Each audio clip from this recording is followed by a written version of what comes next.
मैं मुस्कान सिंह आज आप लोगों को एक सच्ची घटना सुनाने जा रही हूँ। यह सच्ची घटना है उत्तर प्रदेश में एक ज़िला लगता है जिसका नाम है जौनपुर। जौनपुर ज़िले में एक थाना लगता है जिसका नाम है जफराबाद। जफरापुर थाने के इलाके में एक गाँव लगता है जिसका नाम है अहमदपुर पुरानी गोदाम की यह सच्ची घटना है। दरअसल एक महिला होती है जिसका नाम शकुंतला होता है जो कि बनारस में रहती है। वो अपने भैया भाभी से रोज़ सुबह शाम बात करती थी। अगर भैया से बात हो जाती थी तो फिर वो भाभी से करती थी, अगर भाभी से हो जाती थी तो फिर वो भैया से करती थी, परंतु वह रोज़ सुबह शाम अपने भैया भाभी से बात करती थी। तारीख 9 दिसंबर सन 2025 लगभग रात के 8 बजे वो अपने भैया को फ़ोन करती है, परंतु भैया का फ़ोन स्विच ऑफ जाता है। फिर वो अपने भाभी को फ़ोन करती है, भाभी का भी फ़ोन स्विच ऑफ जाता है। 9 तारीख को उसकी बात नहीं होती, फिर वो 10 तारीख को सेम फ़ोन करती क्योंकि वो रोज़ करती थी। फिर 10 तारीख को भी उनकी बात नहीं होती है। फिर 10 तारीख का भी पूरा दिन निकल जाता है। फिर 11 तारीख को वो कॉल करती है सुबह, परंतु फ़ोन उनका स्विच ऑफ जा रहा था। फिर वो अपने भतीजे रिंकू जिसकी उम्र लगभग 37 वर्ष थी, वो रिंकू को फ़ोन करती है और बताती है कि मम्मी पापा से मेरी बात करा दो, भैया भाभी से मेरी बात करा दो, मेरी 2-3 दिन से बात नहीं हो पाई।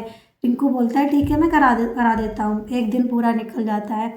फिर उस शकुंतला नाम की जो महिला थी वो अपने भतीजी वंदना को फ़ोन करती है कि वंदना क्या तुम्हारी मम्मी से बात हुई है, क्या तुम्हारी पापा से बात हुई। वंदना कहती नहीं मेरी तो हुई नहीं, 2-3 दिन से नंबर स्विच ऑफ जा रहा है। वंदना भी अपने भाई को फ़ोन करती है, रिंकू भी, और बोलती है कि भैया मेरी मम्मी पापा से बात करवा दो। वो लड़का बोलता है रिंकू कि हाँ मैं करवा दूँगा। इतनी बात कहकर रिंकू भी अपना फ़ोन स्विच ऑफ कर लेता है और घर से बाहर चला जाता है। लगभग 48 घंटे बीत जाते हैं, दोनों का फ़ोन स्विच ऑफ था। अब ना ही वंदना की मम्मी से बात हो रही थी, ना ही पापा से और ना ही भाई से। वो लड़की वंदना परेशान हो जाती है। वो पास के थाने जफराबाद जाती है और वहाँ जाकर अपनी पूरी कहानी बताती है कि सर ऐसा ऐसा हो गया था।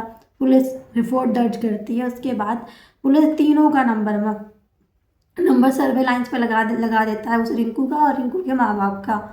सीडीआर निकलवाई जाती है, परंतु कुछ मालूम नहीं चला। लगभग 24 घंटे बाद रिंकू का फ़ोन ऑन होता है और वो अपनी बहन वंदना को फ़ोन करता है और कहता है कि दीदी घर में 2 ताले कैसे लगे हुए हैं, मैंने तो एक ही लगाया था। उसके दीदी वंदना बोलती कि वो एक ताला मैंने उसमें डबल करके लगाया है। रिंकू घर आता है कि चाबी दे दो। लड़की बोलती है आप घर आओ मैं चाबी लेकर आती हूँ। लड़का घर आता है, जैसे ही घर आता है साथ ही पुलिस आ जाती है घर में और पुलिस उसको पकड़ कर थाने ले जाती है और पूछताछ करती है कि तुम कहाँ थे कहाँ नहीं थे। लड़का बोलता है कि मैं बनारस गया था मम्मी पापा को ढूंढने के लिए, परंतु जो पुलिस ने सर्वेलांस में नंबर लगा रखा था उसके लोकेशन अलग दिखती है और जो लड़का कहानी बता रहा था ये कुछ अलग ही बता रहा था। पुलिस को शक हो जाता है, पुलिस का भी सख्ती से पूछती है, अपने तरीके से पूछती है। लड़का कबूल देता है। लड़का 2019 में लड़के ने बीटेक करके कलकत्ता में जॉब कर रहा था। समय बीत रहा था, एकदम से लॉकडाउन आ जाता है और वो लड़का अपने घर नहीं आ पाता है, घर से मिल नहीं पाता है। फ़ोन से बात होती थोड़ी बहुत, और वहाँ जो कलकत्ता में एक लड़की रह रही होती है वो उस लड़के को देखा करती थी। एक दिन वो लड़की पूछ लेती है कि आप अपने घर क्यों नहीं गए लॉकडाउन में। तो वो लड़का बताता है कि ऐसी ऐसी बात में फंस गया और मैं घर नहीं जा पाया हूँ। उस लड़के से दोस्ती हो जाती है। वो लड़की उस लड़के के लिए कभी कभी खाना बना के लाती, कभी कभी उसके रूम पे बनाती है, कि उसके कपड़े धोती है। तो धीरे धीरे उन दोनों को आपस में दोस्ती हो जाती है। दोस्ती कब प्यार में बदल जाती है दोनों को पता ही नहीं चलता है। समय बढ़ता जा रहा था, लड़का अपने घर आता है, लॉकडाउन ख़त्म हो जाता है। घर आने के बाद वो जो कि उसकी उम्र शादी की हो गई थी, तो माँ बाप बोलते हैं कि अब तुम्हें अपनी शादी कर लेनी चाहिए, तुम सेटल भी हो गए हो, तुम्हें पढ़ाई भी पूरी कर ली है, जॉब भी कर रहे हो। तो वो लड़का बोलता है कि माँ मैं एक लड़की से प्यार करता हूँ। तो माँ बाप बोलते कोई बात नहीं हम शादी कर देंगे। तो वो लड़का बोलता है परंतु एक दिक्कत है। माँ बोलती है क्या दिक्कत है। तो बोलता है लड़की मुस्लिम है और मैं हिंदू हूँ, लड़की मुस्लिम परिवार से, परिवार वाले इस बात को बिल्कुल भी अनुमति नहीं देखती कि हम अपने घर में मेरी इकलौती बहू मुस्लिम लाएंगे, समाज क्या कहेगा हमको। घर वाले अनुमति नहीं देती। लड़का काफ़ी प्रयास करता है परंतु घर वाले नहीं मानते। लड़का परिवार के खिलाफ जाकर कोर्ट मैरिज कर लेता है और शादी कर लेता है। जब शादी करके वो अपने घर में फ़ोन करता है कि मैंने शादी कर ली है, मैं घर आ जाऊँ, माँ बाप भाई बहन सब एकदम से मना करते कि नहीं हमारे घर में ना ये तुम आओगी ना ये तुम्हारी ये मुस्लिम पत्नी आएगी हमारे घर में दोनों को आना ही अलाउ नहीं है, अनुमति नहीं मिलती है। दोनों पति पत्नी बाहर रहने लगते हैं। वो लड़का जो क्वालिटी इंजीनियर था वो जॉब करता था, लड़की अपने घर में खाना पीना बनाती थी। धीरे धीरे समय बीतता है। लड़के का जो पिता होता है वो रेलवे में जॉब करता है और वो रिटायर हो जाता है। रिटायर होने के बाद वो रिटायरमेंट पार्टी रखी जाती है। लड़का घर में आता है तो माँ बाप उसको आने देते, क्योंकि वो खुद का खून है, इसलिए लड़का आता है, घर में आने जाने लगता है। तो लड़का काफ़ी बार रिक्वेस्ट करता है कि मम्मा मैं अपनी वाइफ को ले आऊँ, मैं अपनी पत्नी को ले आऊँ, अपने फादर से ही बोलता है, परंतु वो लोग साफ इनकार कर देते हैं कि हमारे घर में मुस्लिम लड़की नहीं आएगी। समय बीत रहा था। वो जो लड़की होती है मुस्लिम, उसके 2 बच्चे हो गए थे, एक बेटी और बेटा।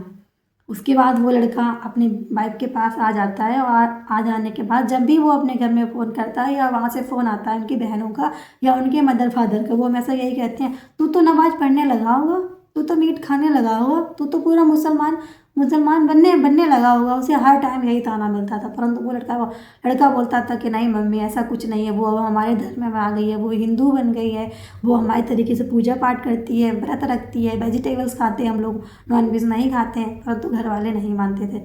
समय बीतता जा रहा था, लड़का अपने घर में आने लगता है तो उसके माँ बाप बोलते हैं कि अब तुम अपनी वाइफ को तलाक दे दो और हम तुम्हारी दूसरी शादी कर देते हैं। वो लड़का फिर जाता है अपनी पत्नी के पास और बोलता है कि तुम मुझसे तलाक ले लो और मैं अपने माँ बाप का अकेला लड़का हूँ, क्योंकि 3 बहनें थी उसकी और अकेला ही बेटा था। वो बोलता है कि मैं अपने घर जाऊँगा माँ बाप के साथ और तुम हमसे तलाक ले लो। परंतु वो जो लड़की होती है मुस्लिम, वो बोलती है कि अब मैं कहाँ जाऊँ, हमारे पास 2 बच्चे हैं, मैं क्या करूँ, मेरा तो पूरा जीवन ही बर्बाद है। परंतु वो लड़की बोलती ठीक है हम तुमको तलाक दे देंगे, तुम इसके बदले मुझे भरण पोषण के लिए हमारे और हमारे बच्चे के लिए 10 लाख रुपए का इंतजाम करो और मैं तुमको तलाक दे दूंगा। वो लड़का अपने घर आता है और अपने मम्मी पापा से यही बात बोलता है कि वो तलाक देने के लिए तैयार होगी, परंतु हमें 10 लाख रुपए दो जो मैं उसको दे सकूँ। तो जो लड़के का बाप होता है वो बोलता है कि नहीं, ये रायता तूने फैलाया, तू ही समेट इसको, मैं तुझे फूटी खोटी नहीं दूंगा। उसके बाद में धीरे धीरे समय बीतता जाता है। वो लड़का घर में आता है और बोलता है कि मुझे पैसे दे दो, परंतु लड़ाई इतनी ज़्यादा बढ़ जाती है। उसकी माँ उसको खरा खोटा कहने लगती है कि तुम मुसलमानी ले आया, फलाना ढिकना, दुनिया भर की बातें। लड़के को गुस्सा आ जाता है। लड़का एक पास में रखा सिलबटना लेके अपनी माँ के सिर पे मार देता है, जो कि माँ के सिर में जब मारता है तो माँ बेहोश होकर गिर जाती है और माँ के काफ़ी खून बह रहा था। इतने में उसका बाप आता है, फादर आता है।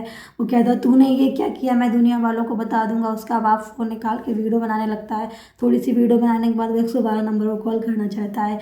इतने में वो माँ को छोड़ के अपने बाप को भी सिलबटने से बाहर कर देता है। उसका बाप वहीं पे गिर जाता है।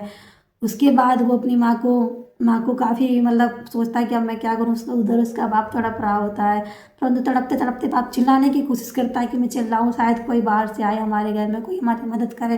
वो लड़का देखता है ये चिल्ला रहा, तो पास में पड़ी हुई होती रॉड रॉड से उसके ऊपर वार करता है। उसके बाद एक वो पड़ी होती केबल लेके अपने बाप का गर्दन दबा देता है। उसका बाप तुरंत ही प्राण उसके निकल जाते हैं। उसके बाद वो सोचता है कि अब माँ भी मर गई है और बाप भी मर गया, मैं करूँ तो क्या करूँ। उसका घर होता है 3 फ्लोर का, उसका घर होता है। वो ग्राउंड फ्लोर में आता है। आने के बाद एक कटर मशीन ले जाता है। कटर मशीन ले जाने के बाद वो 3 हिस्से अपनी माँ की करता है और 3 हिस्से अपने पिता की करता है। 3 हिस्से करने के बाद वो 7 पैकेट में 7 पॉलीथीनियों में हिस्से पैक करता है। जो आते बातें होती हैं वो अलग पॉलीथीन में पैक कर देता है और 6 हिस्से 3 हिस्से करके उसमें पैक कर लेता है और पास में ही जाता है। जाने के बाद पास में एक गोमती नदी होती है, वहाँ पे वो जाकर अपनी गाड़ी में रख कर और उनको नदी में डाल आता है। जैसे ही वो घर में आता है दोबारा से, तो गलती से उसकी माँ का एक पैर रह जाता है। तब जो पैर रह जाता है उस पैर को और घर में पूरी साफ सफाई कर देता है। उस पैर को पैक करके एक पास में नदी होती है, गाँव के पास में नदी, जाके वो उस पैर को उसमें डाल देता है। परंतु जब ये पुलिस ने ये कहानी सुनी, उसकी बातें सुनी, पुलिस की भी पैर उतरे, ज़मीन हिल गई कि आखिर इतना दरिंदा कोई कैसे हो सकता है, अपने माँ बाप को ही काट दिया। फिर वो लड़का बताता है और रोता भी है कि अब पुलिस वाले पूछते कि तुमने ऐसा क्यों किया। वो लड़का बोलता मुझे खुद नहीं मालूम कि मैंने ऐसा क्यों किया। पुलिस 40 गोताखोरों को भेजती है गोमती नदी में, जहाँ पे उसने पहले 6 बैग डाले हुए थे, वहाँ पर भेजती है। और गोताखोर काफ़ी कोशिश करते हैं परंतु कुछ नहीं मिलता है। और जो पास वाली नदी थी, सही नदी, जहाँ पे उसने लास्ट में पैर फेंका था और कुछ फेंका था, तो थोड़े थोड़े अवशेष मिलते हैं बाद में कि कुछ शायद कोई मछली या कोई जानवर खा गया था इतनी। और फिलहाल लड़का तो जेल जाएगा, परंतु जो उसकी बीवी थी वो हमेशा एक विधवा की लाइफ जिएगी। उसके 2 बच्चे छोटे छोटे थे, वो बर्बाद हो गए। उसकी बहनों को नहीं पता था कि मेरा भाई इतना घिनौना काम करेगा कि मेरे माँ बाप को ही मार देगा। तो दोस्तों, इस पूरी घटनाक्रम को सुनाने का मेरा उद्देश्य किसी को परेशान करना नहीं था, ना ही किसी की आत्मा को ठेस पहुंचाना था, बल्कि आप लोगों को जागरूक करना था ताकि आप लोग सुरक्षित रहें, सेफ रहें। मिलते हैं फिर एक सच्ची घटना के साथ। जब तक के लिए जय श्री राम।